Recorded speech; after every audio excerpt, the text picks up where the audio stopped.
We all have a story to tell. What can you learn from other people's life experiences, both winning and learning? See, in sports, you win and you lose when the scoreboard hits 0. But in life, the clock is always ticking. So you might as well learn. Winning and learning, never losing. There's a recipe for success, and there's a recipe for repeating. But when you start hating that situation or that circumstance, that's when it's going to drive you to change out of it. And through that negative experience, like you said, you're going to draw a positive, and you're going to be able to move forward. And hopefully when you get to that point where you're out of that and you hit another situation, like Jen was saying, you can connect those dots and say, okay, I've been through something probably far worse than this, and I made it through. Let me use that to motivate me and drive me through this other situation. We'll be able to contribute. I want to talk about the process of life. I want to talk about life experiences. I want to talk about trusting the process. So I just want to do my part and give back to the community, give back to the youth, and hopefully it touches somebody's lives and motivates them, and that's really what it's all about.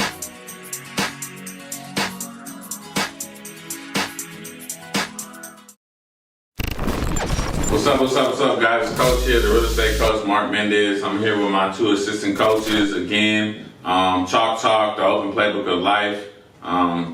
Assistant coach Robert Bailey here. Assistant coach Jennifer Serda. Is it cold outside or? It is cold. It's like 50 degrees right now. 50 degrees, huh? What is this, snowy? You got a hoodie on too. What is I'm just shouting out my guy, Better Clothing, Corey Steamer, who will be one of our future guests. So how y'all doing today? Good, man, good. Good. What's been going on? Not too much, just going through the grind. Going through the process? Through the process, the grind.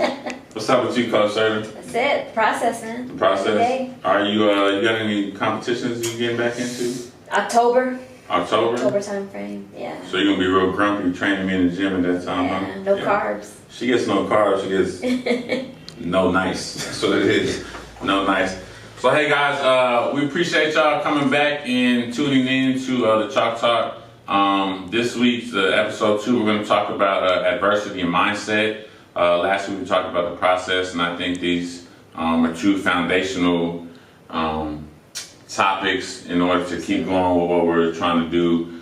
Again, we're really just trying to share life experiences, our own life experiences, and then having guests to share theirs and, you know, what adversities, processes, things that they went through during life.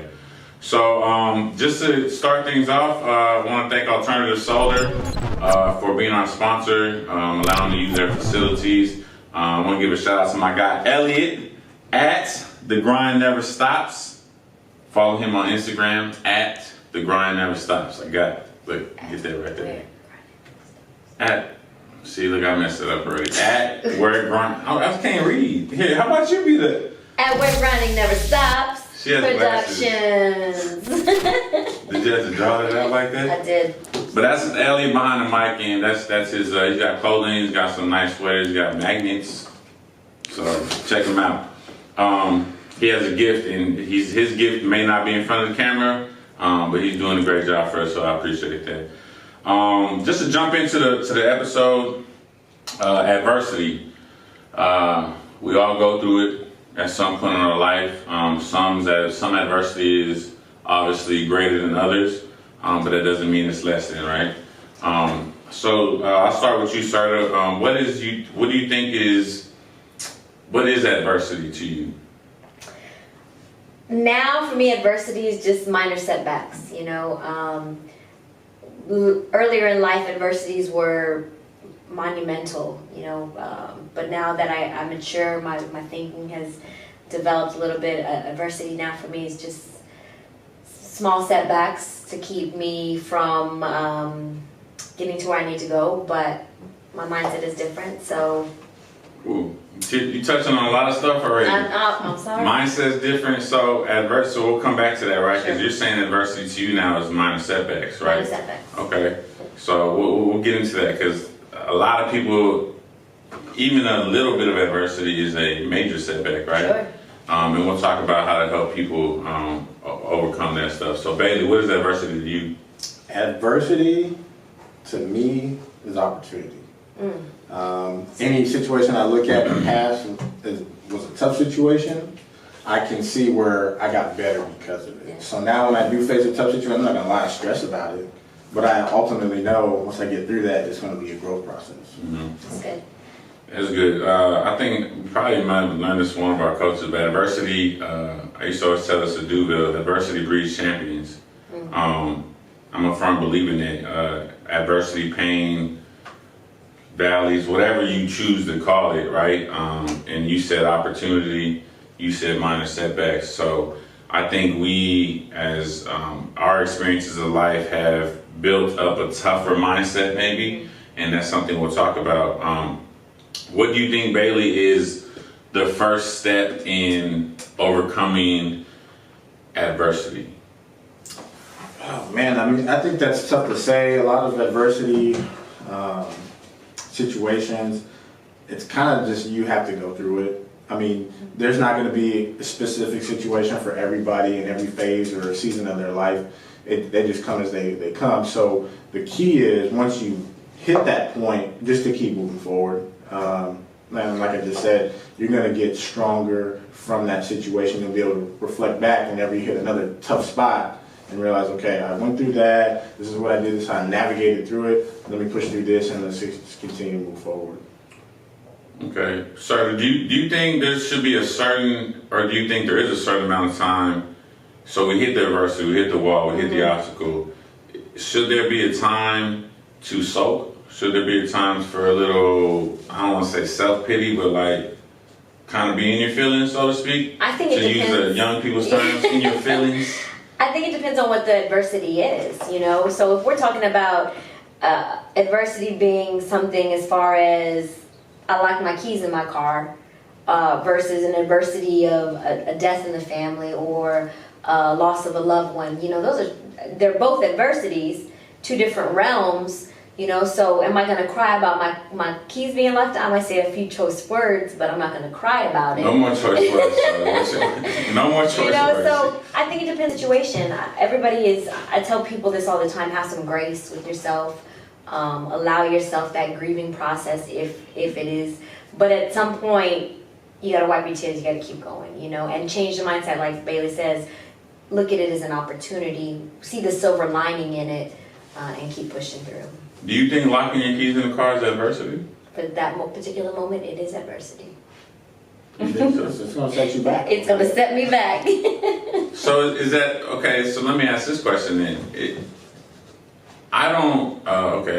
Adversity, most of the time, obviously I don't ever try to speak in absolutes. Adversity to me is sometimes mostly things that may be out of your control, so to speak. Like locking my keys out of the car, running out of gas. She ran out of gas the other day. I did run out of gas. That's not adversity to me. That's like a mistake. Yeah, like it's like a human error type of thing. I mean, not that adversity, others adversity, but and maybe you can talk about that perspective on adversity. We talked about, I think adversity is stressing over things that you can't control, right? So in that aspect, I think you have control over locking your keys, running out of gas, running late for work, running late to the show. You know what I mean? So, do you think? I mean, obviously they're not the same, but do you consider things that you have more control over as being true adversity? I look at them as yes, because they're stopping me and hindering me from doing things that I need to be doing. Okay. So whether it's a small thing, a big thing, you know. Okay, baby, what would you say? So, hold on, what was the question? Because it took me a long time now. Excuse me, sir, I'm working on it. But do you think adversities, things that you can't control, are more self-inflicted adversities or setbacks? Do you consider those? Do you stress over those? Do you look at it as a way to grow? I mean, obviously, I think you can grow, right? From locking your keys in the car, you don't want to lock your keys in the car again, right? I mean, if the question is, do I think both are adversity? Yes. Okay. But when it comes to things that are self-inflicted, I won't lie, I'm my biggest critic myself, so I'll beat myself over something that I know I should have been doing that, or I could have done this differently. I knew whatever that is. So that's, to me, that's more overcomable. That's a quick teaching moment. Okay, don't do this or do that. Leave earlier, whatever the case is. When it's stuff that's out of your control, and that's a little tougher to wade through. I think it's just the uncertainty of the outcome from that adversity that really eats at you. You just become anxious about it. Like, how is this going to turn out? Because you can't control how someone else is going to react to whatever action that you've taken or not taken. So that it really can, it can pile up against you, but you just gotta go through it. I mean, that's the only, it's still adversity, but there are different degrees of adversity for sure. One you, like you said, you have control over, you probably a quick fix, so to speak. The other one, man, you're just not gonna know. It's just an experience thing. You talked about kind of anxiety and work in that thing, right? So, how do you cope with things that maybe give you anxiety or stress you out, so to speak? Well, recently, man, I work in a tough industry.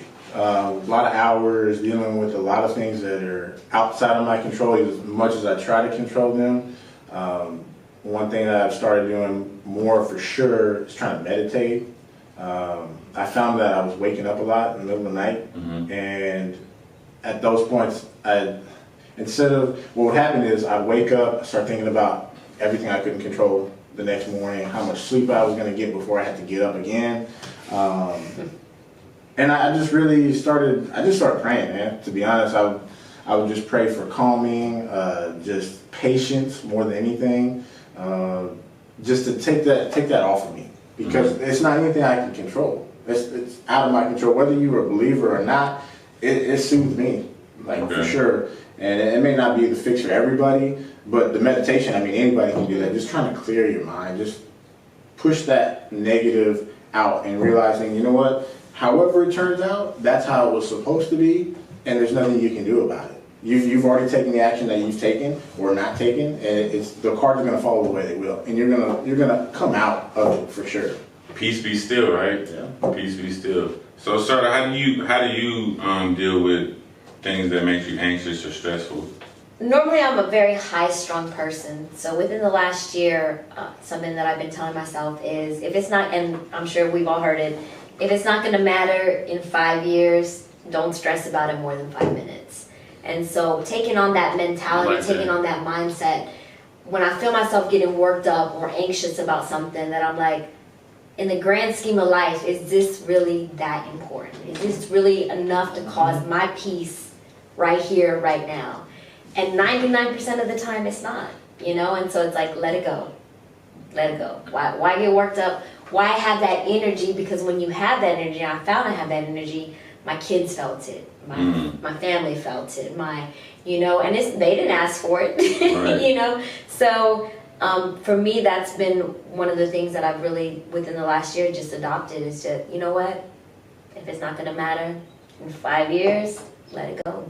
An analogy that I use sometimes when I deal with situations is this my middle school girlfriend again? When I was so broke up, when she dumped me on the phone, and 2 weeks later it was like, do I even remember this person? Yeah. Like, what was your name? what was stressing about? Like, I don't relate. I didn't have a middle school girlfriend, so I don't understand. okay. But I definitely like the analogy. Like, you forget about it, right? Like, in the moment. Yeah. In the moment is pain. In the moment is It's like crush. just stress, anxiety, and like you said, like, that's a great thing. If it ain't gonna matter in 5 years, shoot.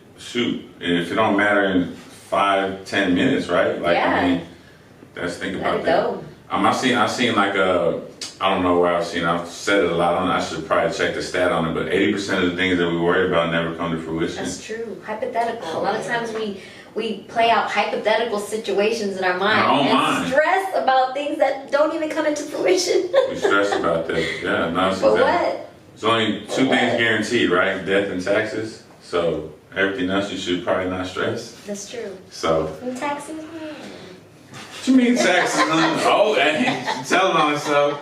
Hey, IRS, you better text. I'm She's just a kidding. 1099 now. Look I at her. haven't said nothing. She's a 1099 now. Look at this. Hey, you always 110 meal preps this week. 110 meal prep. They watching. I'm telling you, better watch out. Man. So yeah, I believe anxiety is stressing over things that you can't control. And we talk about in today's society, mental health is a big thing. And I kind of get, I have people that I know close to that deal with anxiety, and I try to teach them that I think your mindset can overcome all those things. Because again, anxiety is your mind is worrying about something that has not happened, right? So if you can train your mind to not worry about those things that haven't happened, start training it to worry about or focus on the good things that have happened.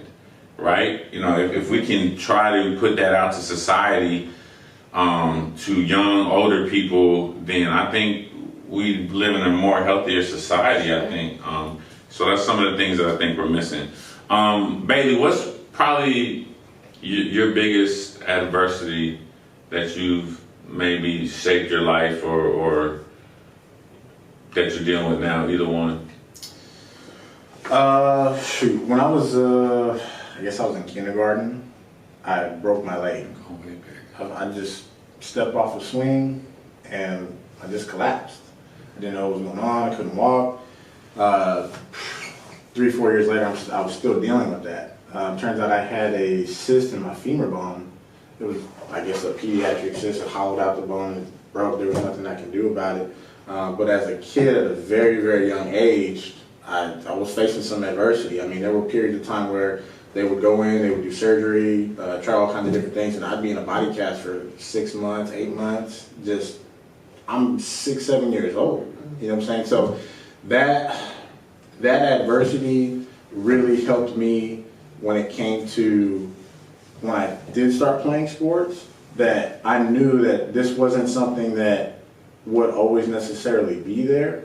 That I was blessed to be in that situation. Even though as a kid I'm not thinking that necessarily, but reflecting back, like I knew that this wasn't, not everybody had this opportunity. I'm lucky to have this. And then even more so, I appreciate it as I went through high school and was successful, and was in college and was successful, played a lot of semi-pro, was successful, that when I was a kid, this was something that was inconceivable to me. Man, that's like good. it was a tough trial. I mean, my parents, there was a cancer talk going around or whatever, which I didn't even know about at that time, so they were stressing through it. And I know that I felt it, but I just didn't know exactly to what degree or all the details were. So that was one of the first most adverse situations I've ever faced, and probably the most strung out. Like it was years before I actually was able to say, okay, I'm over this. Like this is not something that's going to affect me anymore.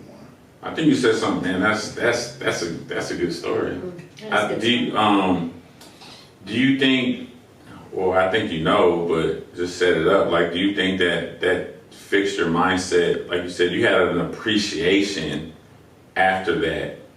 Well, what that adversity did, and I didn't know it at the time, was it really built up my mental toughness. So my question is, when did you realize that it did build your mindset up? Probably anytime that I faced a tough situation within a competition, whatever it might be, is that I've already been through the hard. You went back and drew back. I've already put in that work or that time or whatever it was.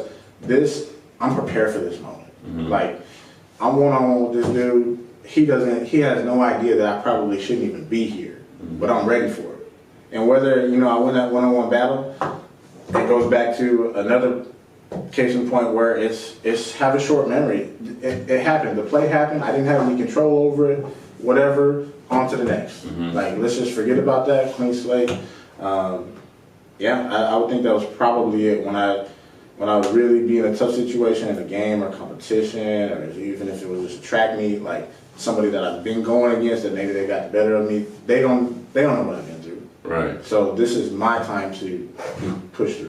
There's a lot of good things in that I want to remember to talk about. Like, they don't know what you've been through, right? And the appreciation. So, do you think experience, like, he draws back from that, right? Whenever, and he never he never even knew he drew back from that until he faces more adversity, right? So do you think people don't do that enough? Like, do you think people don't remember what they've already been through and that they've gotten through it? I think sometimes there's just a disconnect. They don't realize that shaped them to where they're at. They don't connect the dots, just because either they don't want to remember it. Some people hide things, hide adversities, bury adversities. Example, people that are in abusive relationships. Mm-hmm. They don't want to think about that relationship and how it's impacting their current situation, Positively or negatively. Positively or negatively, okay. It's something that they bury, they don't want to deal with. So I think some people do miss the mark on that because they don't connect the dots. They don't see the correlation between this past event and how it shaped them currently. Yeah, and I think what I was trying to draw from that too, or what I drew from there is like, if people can draw more of the positive, right? So obviously the negative, it's like, you have to, so say someone's in an abusive relationship, mm-hmm. they should be trying to draw from trying to get out of it because it's not a good experience and it's not putting them in a good mental state, right? Mm-hmm. Versus you drew positively from the negative experience. And so that gets me to kind of like perspective, right? Like what you do with your adversity and your pain is ultimately your choice. And the more you can draw the positive from the adversity, go through it, let it hurt. Pain is good, I can't walk today because of you yesterday, leg day. So I don't appreciate that. It's disrespectful. But if we can draw from our pain and get better, and we can teach the mindset of getting stronger from your pain versus letting that break you, I think we could, people can be better from it. What do you think? I agree. There's a Dr. Miles Monroe. He said something along the lines, don't quote me, you will never change what you don't hate. So if you are content with a situation that you're unhappy with, you're probably just going to keep going with it. Unhappiness isn't going to change anything. But when you start hating that situation or that circumstance, that's when it's going to drive you to change out of it. And through that negative experience, like you said, you're going to draw a positive and you're going to be able to move forward. And hopefully when you get to that point where you're out of that and you hit another situation, like Jen was saying, you can connect those dots and say, okay, I've been through something probably far worse than this and I made it through. Let me use that to motivate me and drive me through this other situation. Yeah, I posted on my Facebook the other day, it was that, allow your pain to drive you, to fuel you. Mm-hmm. That most people let it break them, and I've said this story before, the person sleeping underneath a bridge, Eric Thomas, who was homeless, living in abandoned buildings, like he finally got tired of like, this is not what I'm supposed to, this is not where I should be, yeah. And that whole story. So why do you think there's a disconnect? What do you think people can do to connect those dots better? First, face their pain. I think people are afraid to.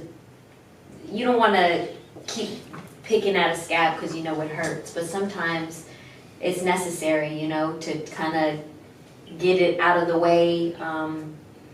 So facing your pain, knowing what it is, first of all, and then getting the takeaways from it. So yes, for example, I was in an abusive relationship, physically, mentally, and I remember at 20 years old, 21 years old saying, I'm either going to be dead or I'm going to be in jail. Because that's where, that's... You're going J-Lo. Yeah, you know what I mean? That's how I felt. Like, either I'm going to be dead or I'm going to be in jail. And so, I could have let that break me. I could have stayed in that situation. I could have, and while I don't talk about it, it's there. I know that. I heard that. Yeah, I made it out of a situation. And like Bailey said, we got to get to a point where we hate something, and it was to that point where I hated the situation. I hated myself. So something had to give, you know what I mean? So being able to face those adversities, deal with that pain, and take that energy into something positive, you know, and using it. If I made it through that, I can make it through this. If I made it through that, I can make it through this. You know? Yeah, and if we can adapt that, I think it starts also. We talked about self-reflection. Yeah. You have to self-reflect on this. Like, am I causing this? Is it an outside spirit cause? So, you know, for an abusive relationship, it was a two-way street, I'm assuming, or at least it was one-sided. And you know, but a lot of people are causing their own pain. Yeah. You know, self-inflicted, and they accept it, and they also don't have people around them telling them to do better, be better. And Well, you have more said potential. they accept it, but I would argue that maybe they're not accepting it. What role do they play in their pain? You know what I'm saying? A lot of people they'll blame all those external forces versus taking a look inside, like, what am I doing? Why do I always find myself in this situation or at this combative, you know, conversation with somebody all the time, not realizing it's not everybody else. It's probably something within me. It may not even be something, it might just be taking 5 seconds to rethink the way you say something to somebody or approach a situation. Like, it's crazy how simple it just might be for some people. Yeah. You said something last, you're self-made, right? Like thank you for wearing the same hoodie again, appreciate it. I just try to keep it branding. But no, you said that you're self-made, your choices, you know, like whether that's good or bad.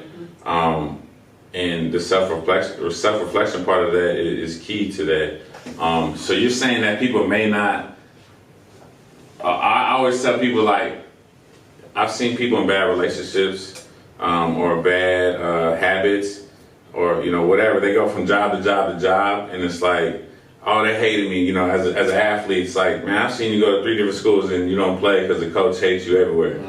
Well, what's the common denominator? When you start moving around and you start, if you're in different relationships or not in the relationships because of something, you know, you have to, there's a self-reflection and there's a common denominator, and it's yourself. And you have to be able to be honest enough with yourself to look yourself in the mirror and say, like, I'm here because of the choices I made or the lack of choices I made. That's right. You know, and that's a big thing.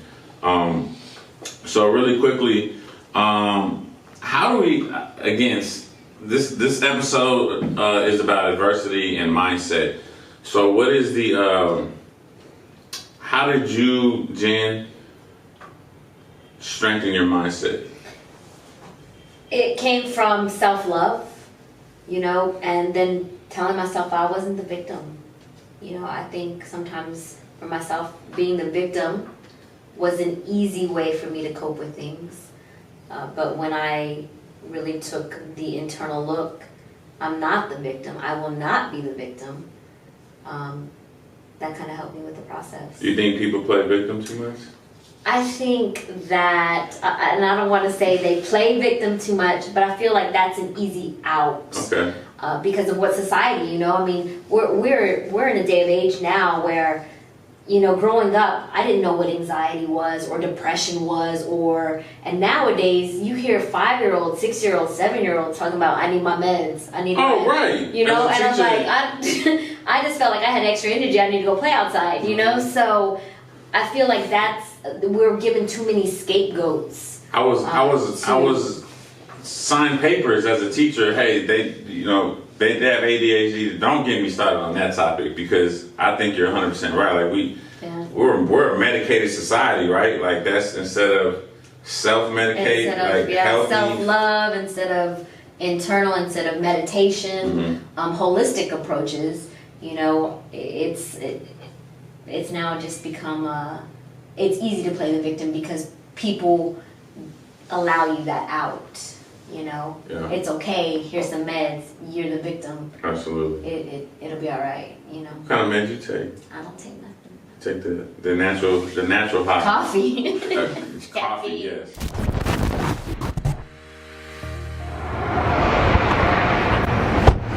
Hi, I'm Eric with Alternative Solar, and I'm excited to announce our new Texas giveaway. So here's how it works. For the next 100 homeowners who join our solar family in the next 2 months and bring one referral with them that joins, will be entered into our raffle. Now what's the giveaway? A brand new Tesla. Yes, I said that correct. A brand new Tesla. I'm sure you're wondering, well, what's the catch? Well, the catch is we have to guarantee you and your referral long-term savings. And to show you how confident we are that we can, as well as make the deal worth it, we are willing to pay you $100 for getting a quote if we can't save you money. So why not take a chance to win a brand new Tesla, save money, and do it all for $0 down? Click on the link below to get a free quote. Do it the right way, do it better, go with the alternative.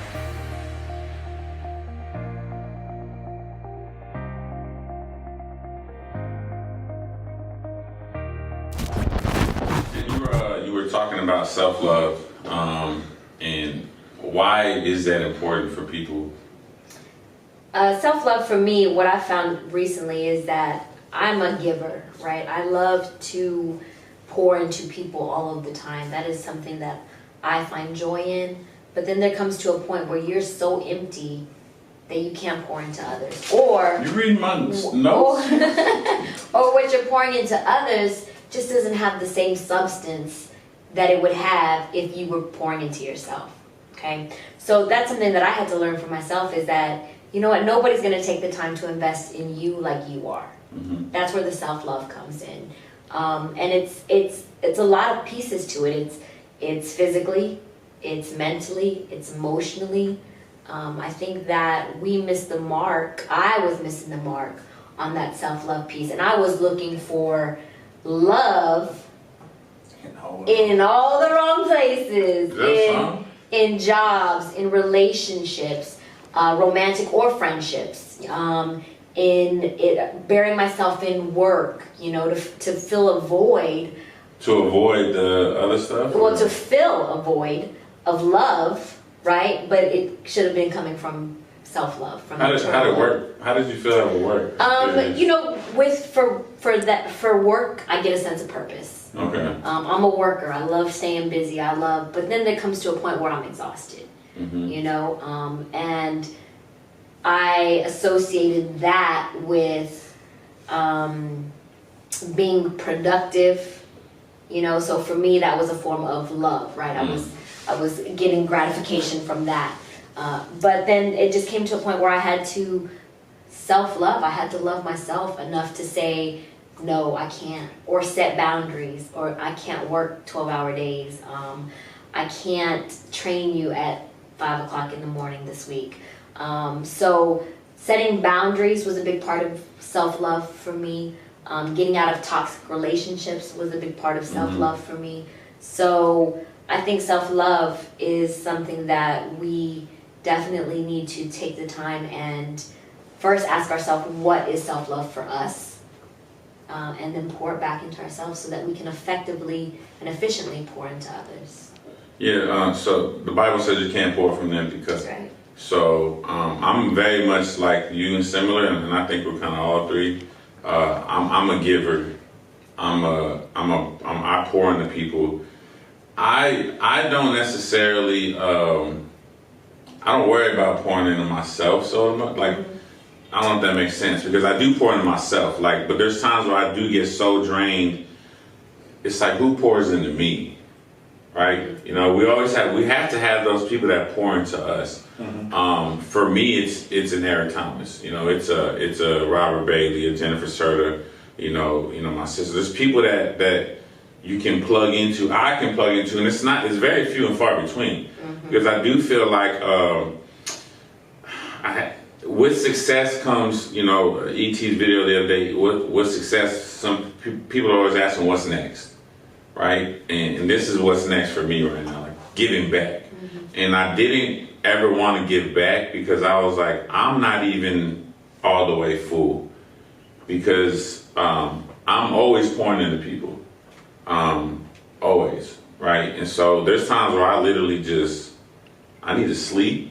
You know me, I don't sleep. I'm up all the time thinking. And so, you know, people think I got it all together. And that's one of my biggest reservations in starting something like this was I don't feel like I'm a 10. You know, but what I started to realize from Eric Thomas is like, you don't have to be a 10 to pour into a 2. Or, you know, you could be a 4 and pouring into a 2. And you're impacting their life, And what's crazy is it literally takes less out of you. Yeah. You know, like it's like me, you know, probably if you're a 10 pouring into a 9, that 9 is probably already up there. Mm-hmm. So they're going to need more from you, if that makes sense. Mm-hmm.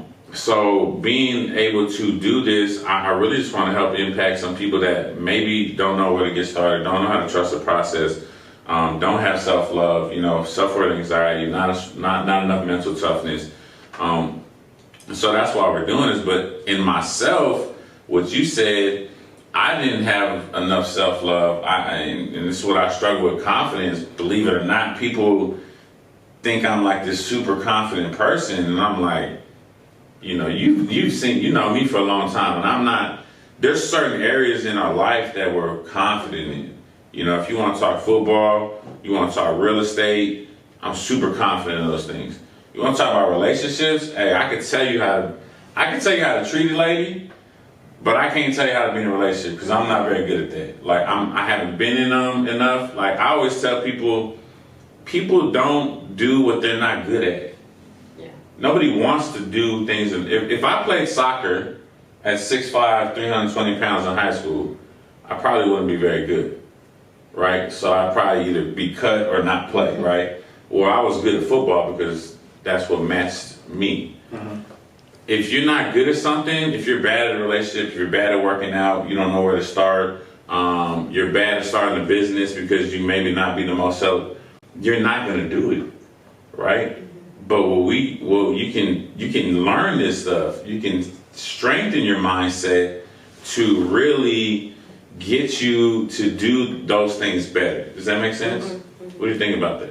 No, I agree. We talked about on the last episode how just me personally just getting started in your process. So if it's something that you're not good at, or if you're anxious about getting into, is it aligned with your goal? Because if it is, then you just need to move on that, regardless of where you start or whatever circumstance you might be in at that particular time. It's really, it just comes down to just starting. You know, if you have a gift but you don't know how to necessarily express it, the only thing you can do is really just like I said, you just have to go. I like to watch a ton of YouTube videos on artists. Like, I love watching how these guys will start with looks like Scrabble on a paper, and then it comes out, you know, something like this, like a huge piece of art. Mm-hmm. And I embrace that because I can see their process, and I think artists are very transparent with that. They'll show you from the very beginning a blank slate to their finished product, and they'll tell you along the way, you know what, I don't really like this, I'm going to shade a little bit more here, I'm going to put another line here, I'm going to erase this part and line it up. It really helps me when I'm going through something or I'm trying to build toward a goal. When we talked about in the first episode, well, just being fluid, like it's not a static situation. It doesn't have to be. When I used to start drawing, I would just draw the hardest lines possible. Like, this is where this piece is going to be, this is where I'm going to lay this shadow, this is where the eye is going to be, whatever the case may be. And when I watch these artists draw, it's ever flowing. What they started with is nowhere near what the end product is, and it's like night and day. And it helps you realize, you know what, when you're in these tough situations and you think this is a hard and fast rule or concept, it's not. You can deviate from that. That was a form of adversity, but it's something that you can easily redirect and get back on your path. Man, that's some good stuff. I wrote down blank slate artist because, I mean, isn't our whole life technically a blank slate? And then at what point can we not throw that canvas out and start a new one, right? Everybody has that opportunity. You know, grace and mercy you're given every single day of your life. You know, you have an opportunity on a blank canvas, however many seconds in a day there is. I probably should memorize that, but however many seconds in a day, there's a canvas and a blank slate that you have. And then what you also said was, when you draw the hard lines first, right? What I heard from that, what I thought was like, dang, like people, when you pull out that blank canvas and you know what you want to draw, say it's a job, a career, a goal in the gym, whatever it is, you automatically start looking at what's hard about it. Mm-hmm. You automatically start looking at the most difficult part of the job instead of, I mean, shoot, what if, I know most artists sign their name. What if you sign your name first, right? Like, I don't know, like maybe do the easiest part first because now you started. And then maybe, man, that look kind of good. Now I can move on to the next part, right? And so what would you say, Jen, that you can help people, encourage people? Because you obviously have a strong mindset. I've seen you transform your body, and then I've seen you like literally dedicated no carbs for how many weeks is it? I don't know, 4 or 5, not too long. She said 4 or 5 weeks is not too long without carbs. Okay. Some people go 16. 12. Okay, well then maybe you need to strengthen your mindset, Jen. I ain't going a day without carbs. So, but what can you like talk about that process for you on? Man, I know it had to be hard, right? At some point, especially when you started, and I'm sure at some point it gets easier, and that's a whole nother lesson in itself, right? Like if you start and you keep doing, what did you do when you were like, I want carb, I want something? How did you keep your mindset that strong? Well, the first reason I did a competition wasn't for the physical; it was for the mental. It was to. I knew physically I could get my body to where it needed to be. It was the mental challenge that I wanted to take on, because you have to mentally be strong. I mean, there were situations where I was going to events with food prep, going to lunch with friends with meal preps. So that's why I did it, for the mental challenge. And then it just comes to a point where I had to make that decision more times than not throughout the day. So I have a goal, I'm a goal-oriented person. So I knew that December 19th, 2020, I was gonna walk across the stage, and was I gonna be ready, right? So what I would tell myself is that, yeah, I could have this, I'm 6 weeks out. Yeah, I could have this pizza. But the person who's winning that competition is not eating pizza right now. Yeah, I could miss out on this 30 minutes of cardio tonight after a 16-hour day. But that person who's winning, they're not missing their cardio. You know what I mean? So no, I know what you mean, but that's not an average mindset. It isn't. It isn't an average mindset, but it's just a matter of how bad you want something. So while it may not be somebody's goal to compete in that realm, it's how bad you want something, and whatever your goal is, your why, that you have to remind yourself every second of every day, and in this situation, it was what I ate, it was what I watched, because I swear, when you can't have something, every other commercial is about food. And I literally would watch people eat, like, does it taste good? Wow. So it was a mental challenge, but I knew what I wanted. And while I knew that I wanted to win, what I wanted more than anything was to know that I gave 110%. Because at the end of the day, if I didn't, I wouldn't feel good about walking on that stage. So it was just more of an integrity thing for me. Nobody held me accountable. While I had a coach, he didn't check on me 24/7. It was my own integrity, it was my own drive that I had to look at myself in the mirror saying, did I really deserve these trophies? And I knew that I did, so. Man, that's good. That's definitely not average mindset. And Bailey, let me ask you this, and I will never do that, by the way. I'm just happy to get some quads popping lately, What would you tell? So I think that mindset is obviously not normal, right? There's a 1%. We went to the 1% Eric Thomas conference, and I think that changed a lot of our lives. I know it did mine. What do you do for someone that has a weak mindset? And it has anxiety, or whatever it is that they can't accomplish those things, maybe not all the way on that side of the spectrum, but someone that's like, they're pretty successful, or at least they're holding things down. How would you coach them up in strengthening their mindset to get to that, at least the next level? I would say that when it comes to a strong mindset, it's important to just always realize that it's a development. It's not from 0 to 100. Like, you have to take small steps. So if you're somebody that's, on the lower spectrum of success in life, or however you want to, grade it out, it might be just something really small. And if you're somebody who's a CEO of a hospital, I mean, it might be something even further because you already have a certain degree of, drive toward your goal. So now we're gonna really try to push it, but it could just be, even though you're still at that high, you're already at that high level, it might just be that next small goal that's gonna push you to that further one. That's what I would say for sure. When it comes down to having a strong mental state, it's just like I said, it's about development. You can't go from 0 to 100, and you just have to.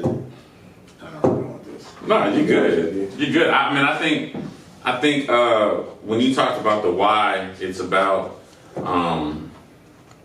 I'm sorry I refer to Inky and ET all the time, but I mean, those are the people that feed my mindset. And I tell people, ultimately, I'll just put it out here right now. Like, my ultimate goal is to become a motivational speaker. Like, I love real estate. I love helping families and homes sell their homes. I'm somewhat successful in my second year of that, right? I'm accomplishing goals.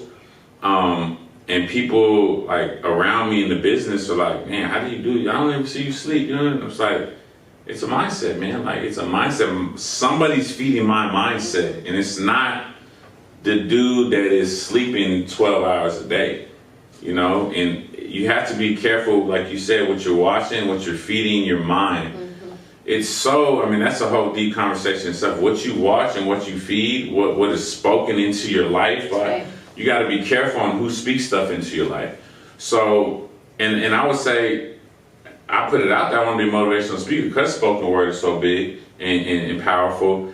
And I'm like, why can't I be the number one motivational speaker in the world? Eric Thomas would want me to go after him. Like, that's what he teaches me, to go after him, to be the number one, right?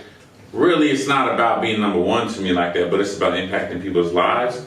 So it goes back to the 10 and 2. I think the self-love is a huge thing, but just allowing who you let in your life, your circle, to feed your mindset is such a big thing.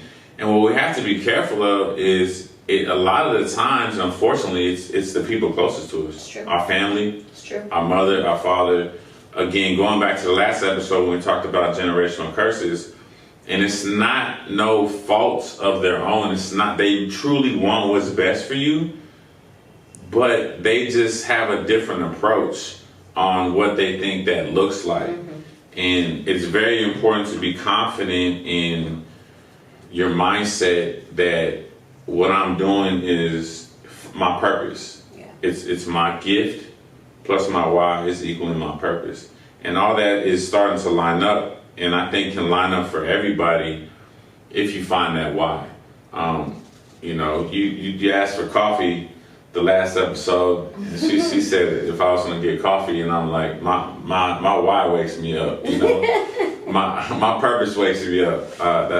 But I think if people can realize what drives them, for me, it's like, I want to break those generational curses in my family. I want to create generational wealth for my family. I don't have kids, so it's for the lineage. It's just for my legacy, right? And I think people get selfish, in the fact that, they don't know what's driving them. So if you don't have something that's driving you, it's easy to hit that snooze button at 5 in the morning. It's easy to go home after work and not go to the gym and have that self-love, self-care. So, what else you got? Anybody, do y'all have any kind of topics that y'all think that we should add to the anxiety, the mindset? Anything you'd like to add before we wrap this up? I think we covered quite You think we covered up? So my last thing is, what advice would you give? We already went through that, so my bad.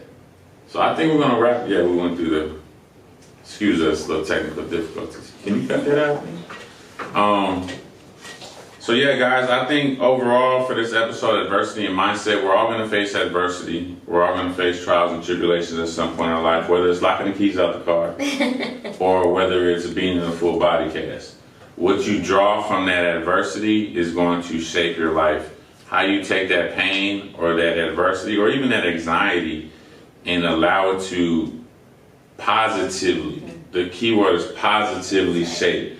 Look at the positives of why, and I posted this a couple weeks ago, I think, when I mentioned, you're gonna go through something. It's inevitable. You're gonna go through something. What you choose to do with that pain is truly up to you.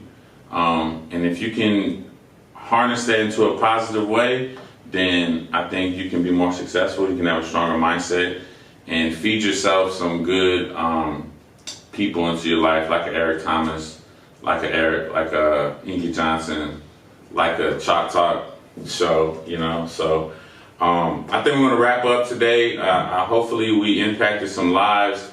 Hopefully we encourage you to have a stronger mindset and know that no matter what end of the spectrum, whether you're crazy like Jen for competition or you're just getting started on trying to strengthen your mindset, trust the process, go through the process. Big shout out to, let's put up our gear. Jen, go ahead and read that because you're the promo girl. We're grinding, never stops. Never stops. I like that. And we're grinding never stops. Elliot behind the camera, this is his calling. Follow him. We appreciate him. We also want to thank Alternative Solar, one of our main sponsors, for allowing us to use their facilities to film the show. And remember, your gift plus your why is your purpose. So thank you for turning into Chalk Talk, the open playbook of life, and we'll see you next episode where we have our first guest. Yeah. So we're excited to have our first guest and get a different perspective and life experience in the room. So see y'all next episode.